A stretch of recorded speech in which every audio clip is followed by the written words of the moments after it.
Alors ici, nous allons aborder plus particulièrement les réglages spécifiques d'Xamp pour Windows, avec notamment des réglages par défaut qu'il va falloir changer, alors pas pour les deux serveurs, mais pour le serveur Apache, le serveur web. Et pour cela, nous allons modifier un fichier important qui est le fichier php.ini. Alors ce fichier php.ini, d'abord il gère les paramètres du serveur web et où est-ce qu'il se trouve? Eh bien vous allez avoir un raccourci en fait avec le bouton config qui se trouve ici. Vous avez sur la 4e ligne php.ini. Alors qu'est-ce qu'il faut pour l'éditer? Un simple outil de traitement de texte vous permettra de l'éditer. Cet outil va nécessiter en fait d'aller vérifier et de modifier quelques paramètres. Au total, nous allons prendre en considération 4 paramètres sur lesquels vous pourriez, le cas échéant, avoir quelques modifications à faire. Alors, dans un premier temps, d'un point de vue pratique, vous avez dans le menu édition, ici, une fonction rechercher. Alors, cette fonction rechercher, ou raccourci CTRL F, vous propose en fait de rechercher par mots-clés. Mais attention, vous allez rechercher par mots-clés soit en direction du bas, soit en direction du haut.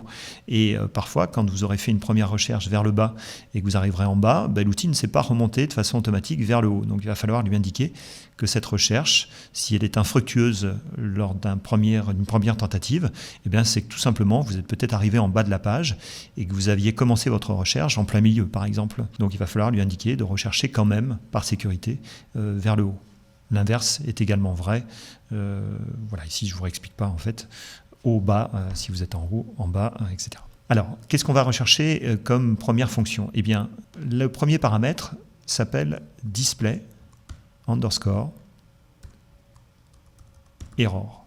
Alors, si vous avez un doute sur la présence ou pas du S, ne le mettez pas, comme ça l'outil va vous permettre justement de rechercher à la fois sans S et avec un S. Alors, je peux faire soit suivant, soit entrée.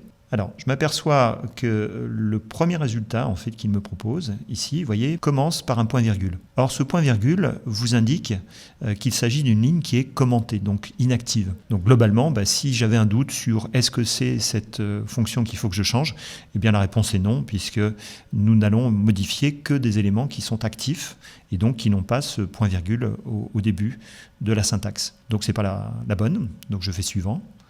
Et là, à ce moment-là, je vais juste fermer pour recentrer la recherche sur l'élément qui nous intéresse. Et donc ici, il nous mentionne display error égale on. Alors vous voyez qu'ici, il y avait un S, justement la fonction que l'on recherchait. Eh bien, Joomla, en fait, préconise de mettre cette fonction à off, donc de désactiver le display error. En gros, c'est un espèce de mode de débugage qui vous permet de remonter justement des erreurs de fonctionnement d'une application de type, par exemple, PHP, puisque c'est le langage qui va nous intéresser. Donc là, ça vous permet pour même des erreurs mineures, des bugs mineurs, des applications fonctionnant sur votre CMS, eh bien, de ne pas avoir ces messages qui apparaîtront à l'écran. Donc pour cela, nous allons tout simplement remplacer le N minuscule par 2F pour pouvoir déclarer cette fonction à off. CTRL F, à nouveau pour rechercher, ou édition rechercher. La deuxième fonction que nous allons essayer de trouver dans ce fichier s'appelle output underscore buffering.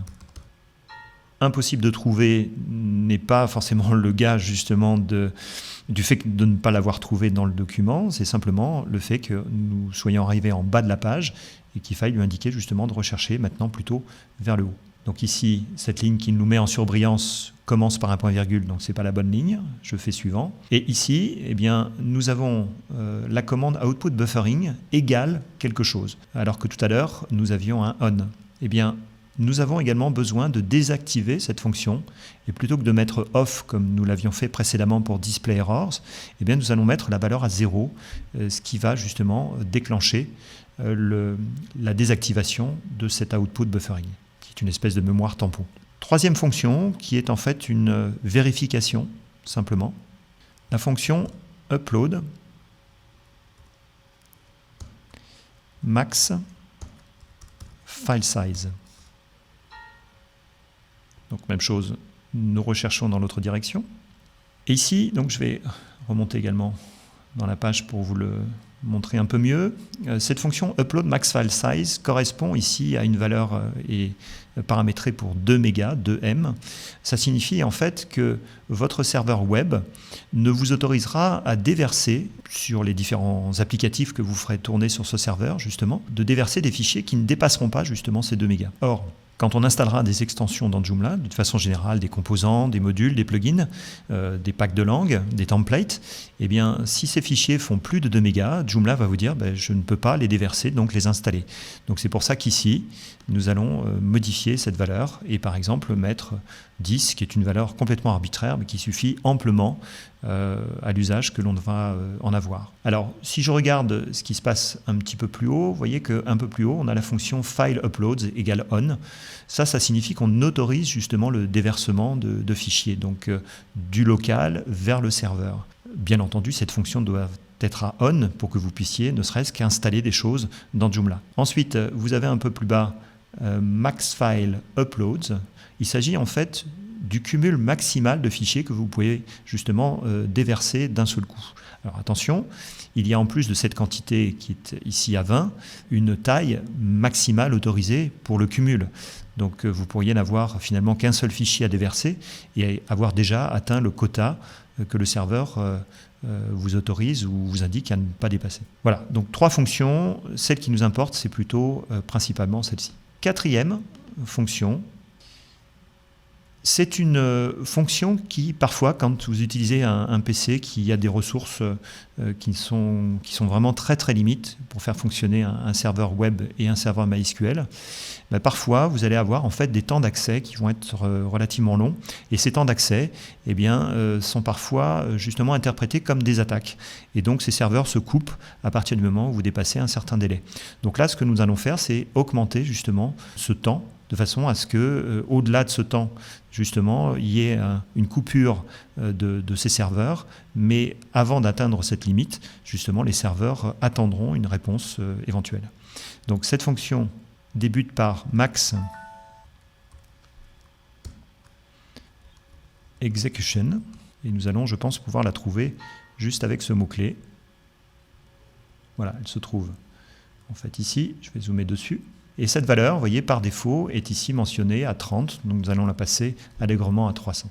Voilà les 4 fonctions, donc je vous les rappelle, display errors qu'il va falloir mettre à off, output buffering qu'il va falloir mettre à 0, ensuite de vérifier la fonction upload max file size, de façon à pouvoir la passer de 2 mégas à 10 mégas, et la dernière fonction, max execution time, qui par défaut est à 30 et que nous passons ici à 300, pour pouvoir justement avoir une flexibilité suffisante de temps de réponse du serveur. Alors, nous allons pouvoir ensuite fermer, bien entendu, ce fichier, l'enregistrer.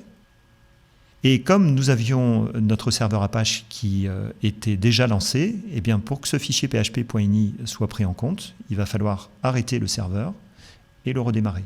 Une fois que ce serveur est redémarré, eh bien le php.ini que nous venons de modifier a réellement été pris en compte par le serveur. Donc voilà la modification qu'il faut faire sur cette installation Xampp pour Windows.